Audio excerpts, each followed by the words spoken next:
just being a father is somebody who has donated genetic material to the next generation, but we call them dads.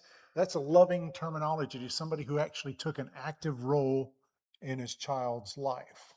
And so remember, when we're talking about Proverbs, they're talking about fathers, guys who are taking active roles in their child's life. So if you have your Bibles, turn to the book of Proverbs and we'll begin looking at some of these Proverbs, because I don't think we've covered any of them in our Bible class. I want to be able to go all the way back to Proverbs chapter 1, and we'll continue on through there until we run out of time, because there's a lot of instruction of fathers to their children.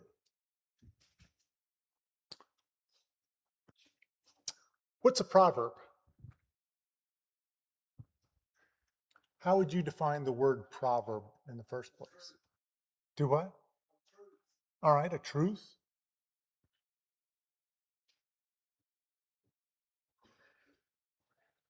Do what?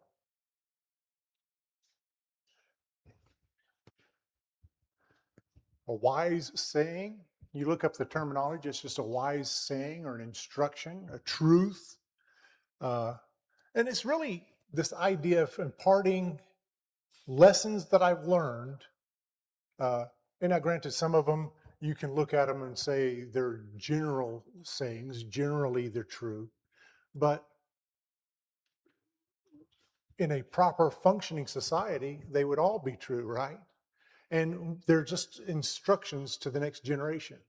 You want to be able to say to the next generation, I made some mistakes.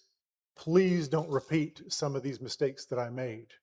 And so we're going to look at some of these things here. Let's just begin at verse 1. Who wants to read Proverbs chapter 1, verses 1 through 7? Go ahead, please. The Proverbs of Solomon, son of David, king of Israel, for attaining wisdom and discipline, for understanding words of insight, for acquiring a disciplined and prudent life, doing what is right and just and fair, for giving prudence to the simple, knowledge and discretion to the common. Let the wise listen and add to their learning, and let the discerning get guidance. For understanding proverbs and parables, the saying and riddles of the wise. The fear of the Lord is the beginning of knowledge, but fools despise wisdom and discipline. All right.